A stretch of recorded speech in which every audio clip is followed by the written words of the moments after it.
We're just 10 days away from Christmas, one of the happiest times of the year. But for those of us in the true crime community, and for one family in Colorado, it is also a very dark anniversary. This month marks 29 years since 6-year-old JonBenet Ramsey was found murdered inside her own home in Boulder. That means nearly 3 decades of questions and investigative missteps, and one of the most haunting unsolved cases in American history. JonBenet was killed the day after Christmas, 1996. Strangled, her skull fractured, her body left in the basement. And despite some brief moments of hope over the years, no one has ever been charged in this crime. But there may be a new development. Boulder police have just said that they have new evidence in the case. In their annual update, Police Chief Stephen Redfern said that JonBenet's murder remains a top priority. And he outlined new steps being taken to move the case forward. Take a look. This past year, our detectives have conducted several new interviews, as well as re-interviewed individuals based on tips that we've received. We've also collected new evidence and tested and retested other pieces of evidence to generate new leads. Techniques and technology constantly evolve. This is especially true with technology related to DNA testing. Detectives continue to consult with outside experts from across the country, as well as our state and federal partners, to strategize and explore all options when it comes to evidence testing. Police are not saying what that evidence is or who has been interviewed, but they are confirming that new and follow-up interviews have been conducted and that new evidence has been collected.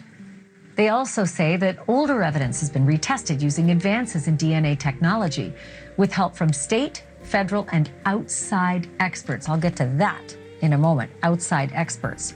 Investigators are again urging anyone with information, no matter how small, to come forward and tell police, even this many decades later. And just as he has for nearly 3 decades, JonBenet's dad, John Ramsey, is still waiting for answers and still believing a breakthrough will come. And John joins me now live. John, I can't even count how many times you and I meet at this time of year to discuss what's new, what's happening, what's different, what's changed. But something does feel different this year. To hear Chief Redfern say that they've got new evidence, that they've retested old evidence, and that they're using outside experts. Let's start with the new evidence and the retesting of old evidence. Have they told you anything about that? Well, Chief Redfern told us, gosh, I don't know, September, we had a meeting with him, and that he had submitted evidence for additional DNA testing. He didn't say what evidence it was, but that it was submitted again. Or perhaps new. We don't know if it was new or stuff that had been tested before. We, of course, have advocated that if certain evidence that was taken from the crime scene has never been sampled, that it ought to be. The main one being the garrote that was used to strangle my daughter. So it's encouraging. And, the key really in progress has been the addition of new leadership there. It was not very good for 25, 26 years. And brought in Chief Redfern from the outside. I've met with him 3 or 4 times. I'm impressed with him. I think he's sincere and honest. And so I'm encouraged. And, we've advocated. I can't believe, John, I can't believe that the chiefs in the past haven't seen it as a priority, if only to become, famous in name as the chief that solved this case. It just defies logic that it's taken 3 decades for someone to come along who maybe does make this a priority and who has the chops. Do you know if they have enlisted labs like Othram? And I bring up Othram because it's famous for having solved the Idaho murders. Yeah. No, Othram is one of the few cutting-edge labs that can do investigative genetic genealogy. IgG is the term for it. And we've been advocating that the Boulder Police do that, use that technology in our case. I think if they do, we've got a probably a 70-80% chance of getting an answer. It's been very successful in solving old cold cases. It's kind of the latest and greatest use of technology and DNA to solve crimes. And I'm going to tell you something. When I saw the posting of Chief Redfern, I went deep down in the comments and I was reading the comments. And John, I'm not going to lie, I was so disheartened to see how many people out there still believe you had something to do with it, despite the fact, and let me repeat this loud and clear, that the Boulder Police and everybody else involved in investigating the murder of your daughter, they have cleared you over and over and over again. And they've gone so far as to apologize for having left you under that umbrella of suspicion for so long, to the point where Patsy died before she was cleared from that umbrella of suspicion. So for anybody watching, if you're one of the commenters, do your research before you make such painful comments about John and his family. Okay, that aside, I will say this because you brought it up when we, I think, spoke at CrimeCon, that you wish that they would ask you to re-interview. You wish that they would bring you in so that you could, once again, tell them everything that they might want to know. Is that, I know you got the meeting in January. Is that on the agenda? Well, we haven't put it on the agenda yet, but we're going to ask for a meeting again in January for an update. And they've always been, at least with Chief Redfern, very cordial in honoring that request. So, they've been fairly quiet about what they're doing. I think if I read between the lines of his latest report that he issued, there's some encouraging words there. And so I'm more optimistic than I've been in a long time, certainly with new leadership. The problem with the old leadership, it was the old guard. These people that were in that police department had never investigated a murder. They decided on day one that we were guilty, literally day one. And that became the conclusion that they tried to fit the evidence to. And of course, they ran into problems because they couldn't fit the evidence. Right. I should mention as well, just for those who might be dabbling in the case and thinking that they know more than the average Joe, there is unknown male DNA on JonBenet's clothing, multiple different parts of her clothing, not just one piece, multiple different pieces of her clothing have the same unknown male DNA, meaning it's the same DNA from the same person. So that's a critical piece of this, of this mystery. John, have they said to you anything about what new evidence they're referring to and what new interviews they've conducted? No, they haven't. And of course, that's one of the questions we'll ask is, okay, what new evidence do you have? Did you test the DNA in the latest format that's necessary to do IgG, investigative genetic genealogy? And that would be very encouraging to us if they've done that. This new technology, it's been around for 3 or 4 years, is really truly an investigative tool that allows police to investigate and look for the killer. The CODIS federal database of DNA it's been around for 30 years. It's frankly a little obsolete, in my opinion. So you know why? You got to have a criminal. And as we know from the Golden State Killer, that guy wasn't a criminal. He was a cop. And so he was caught through genetic genealogy because he wasn't in CODIS, but he was in the family tree of all those folks who've tested their DNA. John, I say it every year. I'm going to say it again.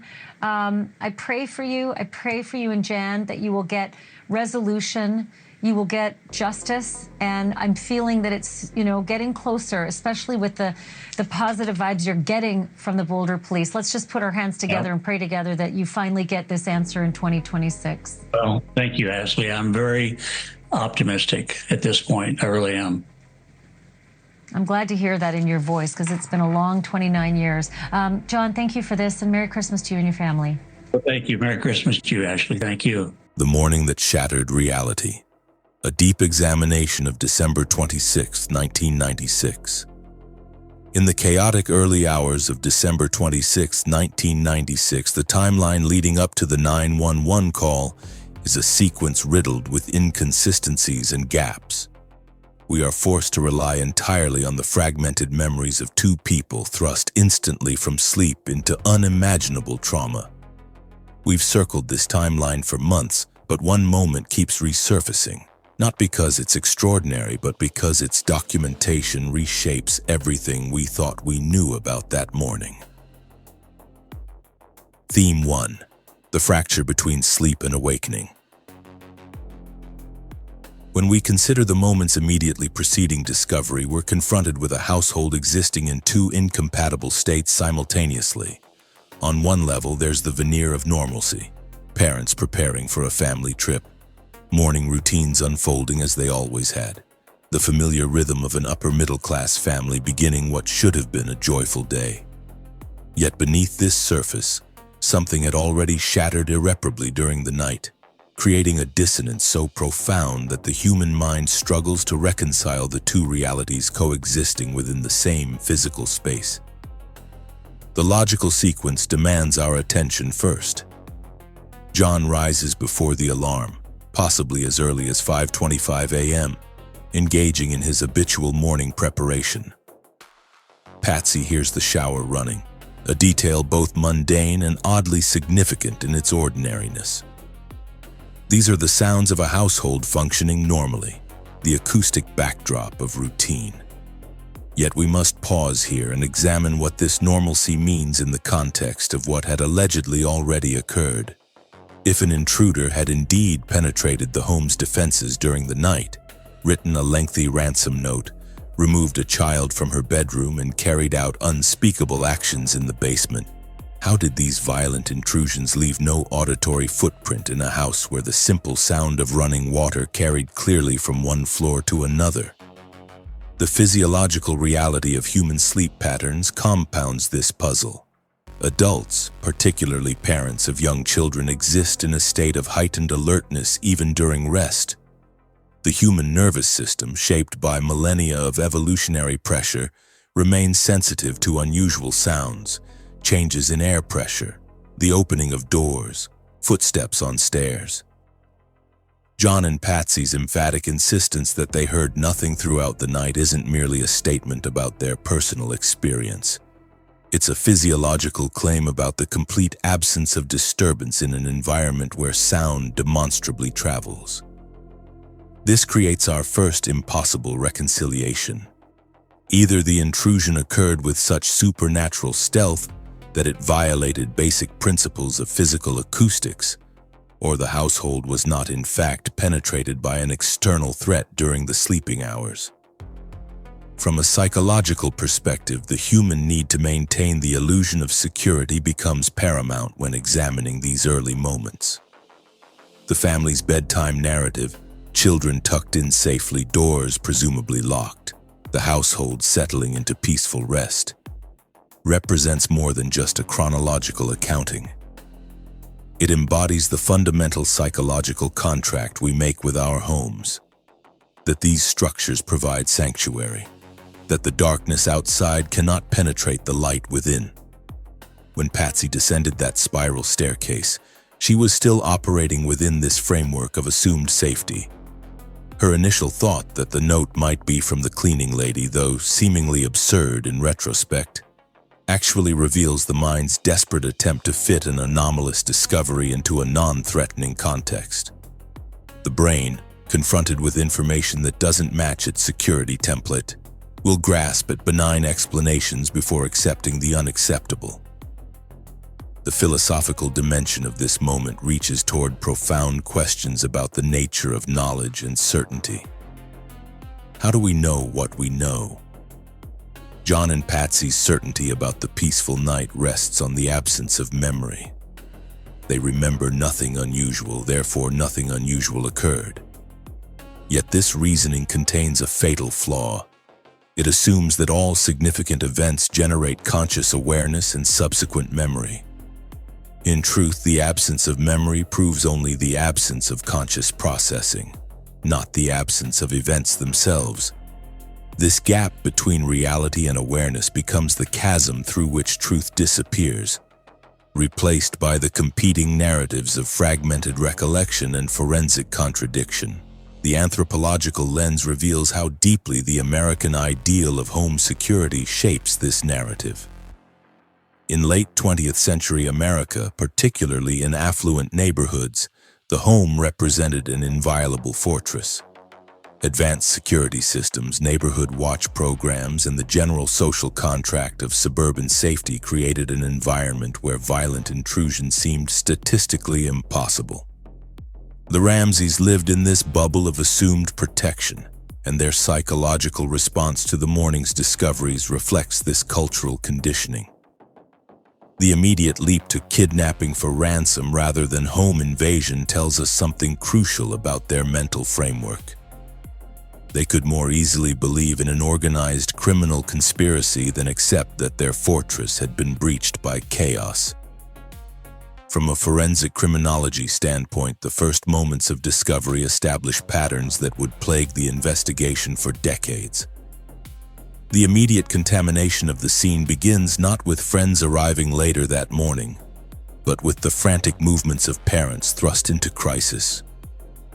Patsy running upstairs back down, John rushing to dress, both parents handling the note, moving through spaces. Each action, however understandable, destroys or obscures potential evidence.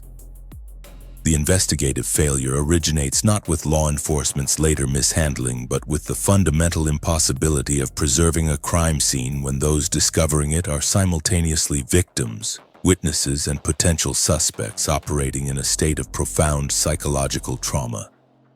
The criminal mindset perspective forces us to consider what the scene's orchestration tells us about intent and planning.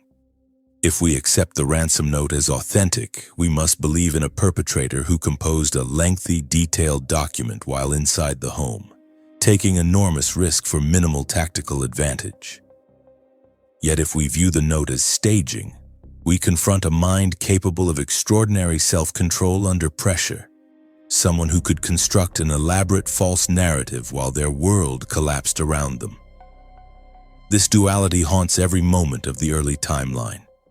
Are we witnessing the authentic reactions of devastated parents, or a performance calculated to establish innocence?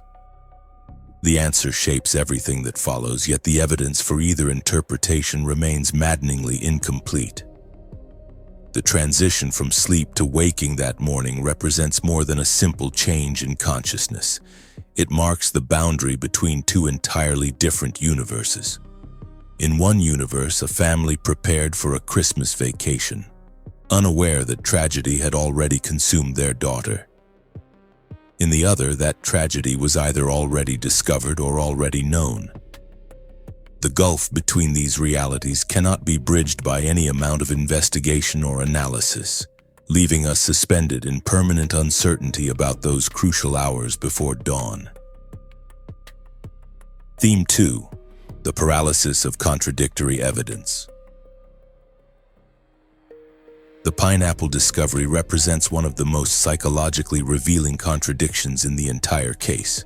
Here we have a simple domestic fact, a bowl of fruit on a kitchen table, that becomes an unresolvable mystery precisely because it challenges the foundational narratives that both the family and investigators have constructed. This isn't merely about the mechanics of when and how the child consumed the food. It's about the collapse of certainty itself, the way a single piece of evidence can unravel every confident statement about that night. Let's begin with the logical framework. The autopsy revealed partially digested pineapple in JonBenet's digestive system, material that had been consumed approximately 2 hours before her passing. The family maintains she was profoundly asleep when carried inside around 10 p.m. and never awakened. The Whites confirm pineapple wasn't served at their Christmas dinner. Yet someone placed fresh pineapple in a bowl, using an unusually large spoon, and someone, whether JonBenet or another party, consumed it during the night. These facts cannot coexist peacefully with the established timeline unless we accept that something occurred which nobody remembers, nobody acknowledges, or nobody truthfully reports. The physiological reality deepens the mystery. A child doesn't eat while genuinely unconscious. The act of consumption requires wakefulness, motor coordination, and swallowing reflexes that are suppressed during sleep. If JonBenet was indeed zonked, as described, she would have had to wake up, navigate her way downstairs in the dark, or with someone's assistance. sit at the kitchen table, and consume food using utensils. This sequence requires either tremendous deliberation on her part or guidance from another person. The digestive timeline, carefully calculated by medical examiners, doesn't lie about when the consumption occurred. Yet this biological fact stands in complete opposition to every parental assertion about the child's state that night. From a psychological perspective, the pineapple bowl represents something more troubling than simple forgetfulness. It suggests a fundamental fracture in the night's narrative. Patsy's reaction to seeing the bowl and the good silver spoon is telling. She expresses shock and denial, stating she would never use such an inappropriate utensil for a child's snack, would never leave items sitting out on the table. Yet her fingerprints tell a different story, one written in the physical evidence of touch. This creates a profound psychological puzzle. How does someone completely deny an action that forensic evidence proves they performed? Is this the mind's defensive mechanism erasing a memory too painful to bear in its true context? Or is it a more calculated omission, a strategic forgetting that serves a protective purpose? The philosophical implications extend to the very nature of truth and memory. We build our understanding of reality on the foundation of our memories, yet memory is notoriously unreliable, particularly under stress. When Patsy says she didn't prepare the bowl, is she lying? Or has her mind genuinely reorganized the night's events, editing out moments that don't fit the narrative her psyche can tolerate? The distinction between intentional deception and traumatic memory disruption becomes crucial, yet impossibly difficult to determine. We're left contemplating whether truth can exist independently of memory, and what happens when physical evidence contradicts subjective certainty. The forensic criminology perspective reveals how this single piece of evidence transforms the entire investigative landscape. Before the pineapple discovery, the stranger-intruder theory, while strained, remained technically possible. After it, investigators faced an inescapable conclusion. Someone in that house, someone familiar enough to navigate the kitchen in darkness, someone whose presence wouldn't alarm the child, prepared and possibly shared that snack. The bowl's domestic ordinariness, not hastily grabbed but deliberately prepared using kitchen items from their proper storage places, speaks to comfort and routine rather than crisis and fear.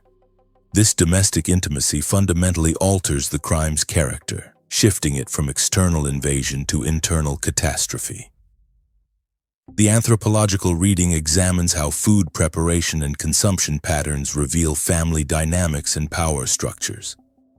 The selection of pineapple, a food that requires adult preparation due to the knife work involved, combined with the use of an adult-sized serving spoon, suggests either an adult's involvement in preparing the snack or a child mimicking adult behaviors. The kitchen table location rather than the more casual breakfast bar indicates a certain formality, a sitting down together quality rather than a quick grab-and-go moment.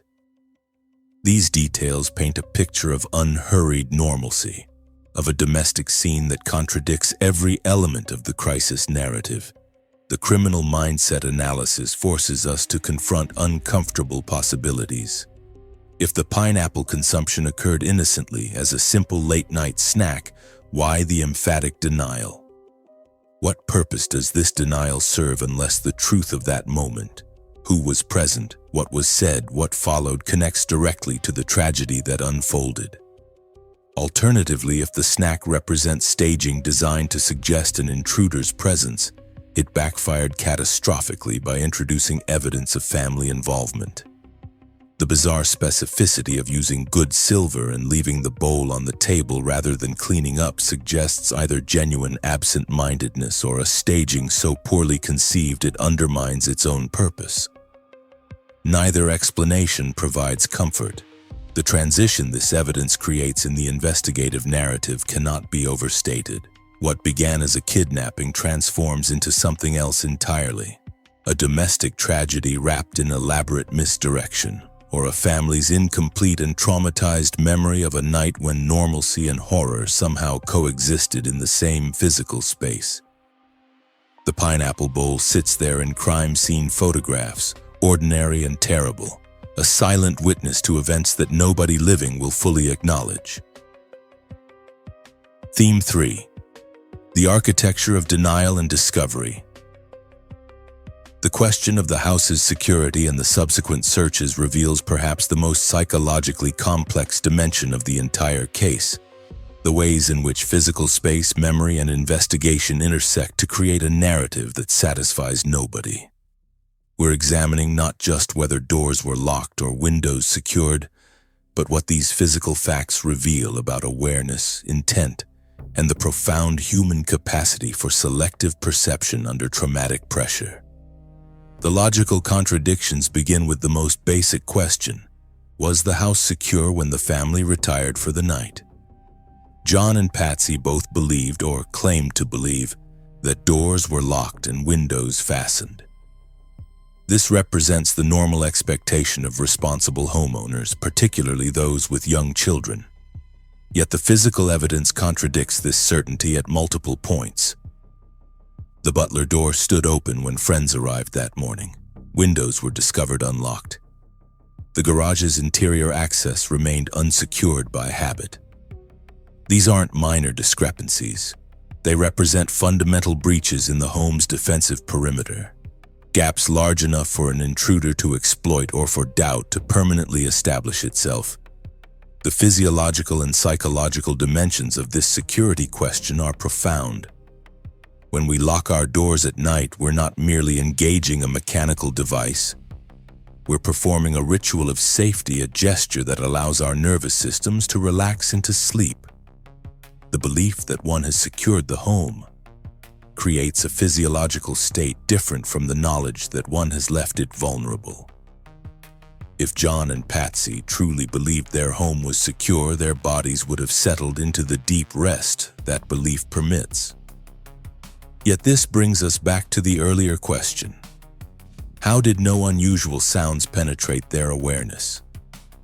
The answer may lie in the paradox that they didn't hear anything because they had genuinely secured themselves in psychological, if not physical, safety, trusting in locks that may not have been engaged and systems that may not have been activated. From a forensic criminology standpoint, the security failures represent a catastrophic loss of investigative clarity. Every unlocked access point becomes a possible entry vector. Every unsecured window a theoretical breach. The initial responding officer's decision to treat this as a kidnapping rather than immediately securing the scene as a potential homicide compounds these early losses exponentially. By the time investigators understood the true nature of the case, the crime scene had been irrevocably compromised by the passage of numerous individuals, each leaving traces while potentially destroying or contaminating original evidence. The question of which doors stood open and which locks remained fastened becomes not merely historical curiosity, but the foundation for every subsequent theory about how and by whom the crime was committed. The philosophical inquiry examines what we mean by security and knowledge in domestic space. The Ramseys could genuinely believe their home was secured while simultaneously being mistaken about the specific state of individual access points. This isn't necessarily deception, it's the normal human tendency to assume patterns continue unless specifically disrupted. If one usually locks the butler door, the mind will report it as locked unless a specific memory exists of leaving it unsecured. This creates a situation where subjective certainty and objective fact diverge, not through malice but through the imperfect nature of human memory and attention. The psychological depth of John's basement search reveals something crucial about the human mind under extreme stress. Here we have a father, desperate to find his daughter, conducting what he describes as a search of the home's lower level. He notices the broken window, a detail he recalls from months earlier, and observes the oddly placed suitcase beneath it. These are significant observations, ones that any investigator would consider crucial. Yet he closes the window, notes the suitcase, and returns upstairs without thoroughly searching the wine cellar mere feet away, where his daughter's body lay. How do we understand this incomplete search? Was it the scattered attention of a traumatized mind, unable to think clearly enough to be methodical? Or was it something darker, a subconscious knowledge that guided him away from a discovery he wasn't yet prepared to make? The anthropological perspective examines how American home architecture and spatial psychology shape behavior during crisis. Large homes with multiple levels, basements, and auxiliary spaces create regions of differential familiarity.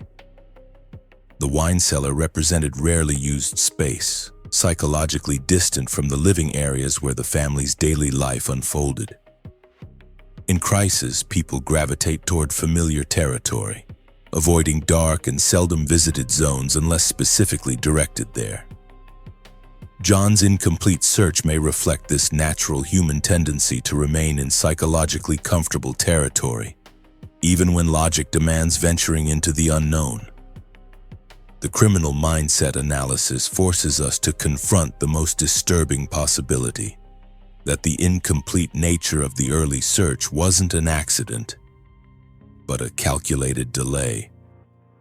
If someone in that house already knew where the child's body lay, conducting a search that appeared thorough while avoiding the critical location would serve multiple purposes.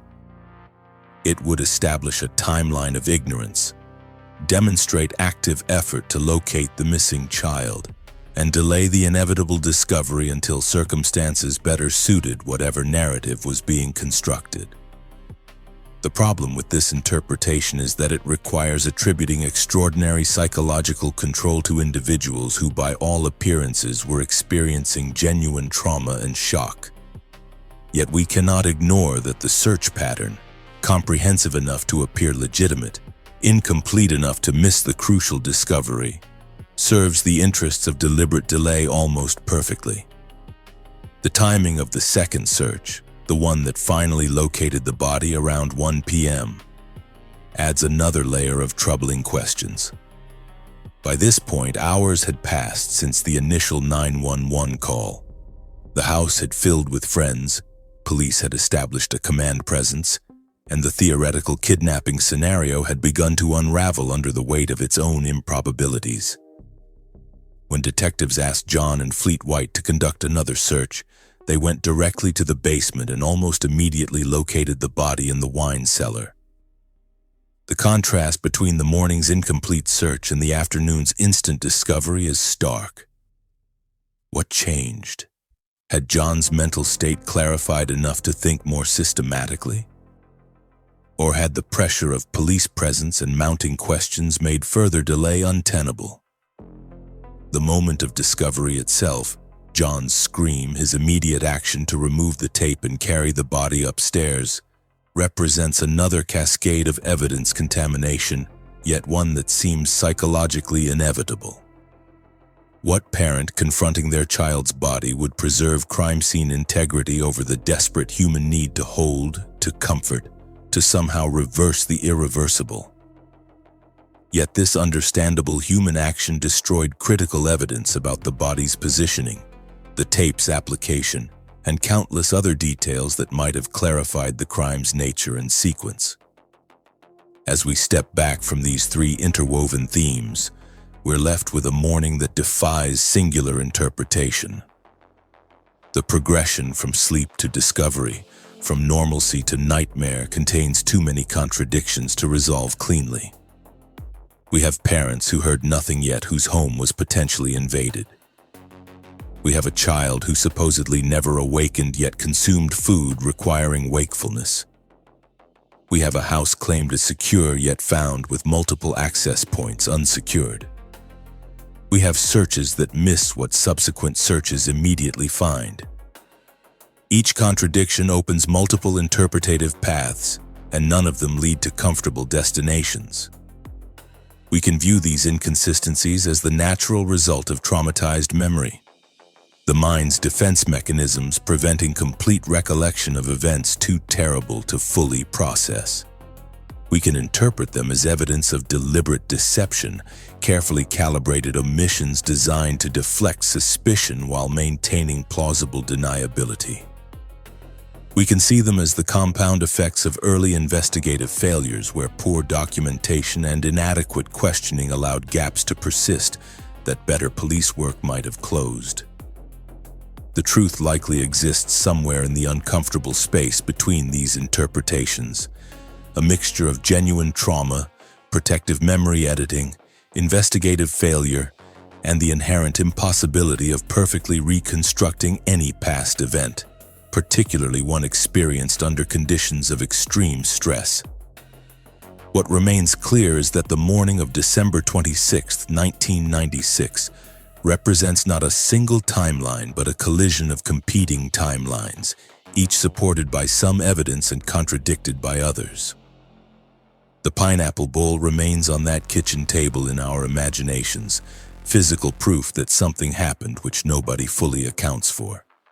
The broken window and displaced suitcase remain in the basement, suggesting entry vectors or staging scenarios. The ransom note remains on those stairs, its lengthy content and suspicious characteristics never fully explained. And somewhere in the gaps between memory and evidence, between assertion and contradiction, between the ordinary sounds of a shower running and the extraordinary silence of a household allegedly invaded, lies a truth that continues to elude definitive capture. We've traced the arc of that morning from the first moments of waking through the agonizing hours of incomplete searches and mounting contradictions. The narrative doesn't resolve. It fractures further with each new detail, each remembered moment that conflicts with established facts, each piece of evidence that refuses to fit the prevailing theories. What we're left with isn't clarity but a deeper appreciation for the profound mystery that emerges when domestic tragedy collides with investigation, when grief meets suspicion, when the normal protective instincts of parents intersect with the demands of criminal inquiry. The question that haunts this entire timeline isn't simply what happened, but what can be known from the fragments that remain. When memory fails, when evidence is contaminated, when initial decisions irrevocably shape every subsequent development, the possibility of certain knowledge recedes beyond reach. We're left instead with probability, interpretation, and the uncomfortable awareness that justice may require a degree of certainty that this case, in its compromised and contradictory state, can never provide. This morning, these crucial hours between sleep and discovery, between routine and catastrophe, remains the foundation upon which every theory must build. Yet that foundation itself is fractured, unstable, offering no firm ground for definitive conclusions. We circle these same moments endlessly, finding new questions with each examination but precious few new answers. The tragedy is that somewhere in this tangle of competing narratives and contradictory evidence, a child was lost, and the truth of how and by whom may remain forever obscured by the very chaos those early hours generated. The illusion of order that morning maintained itself only until Patsy descended those stairs. From that moment forward, everything fractured into competing possibilities, none fully convincing, none entirely disprovable. We search for truth in the fragments, knowing that the whole may be forever beyond our reach, scattered across too many contradictions to ever reassemble into certainty.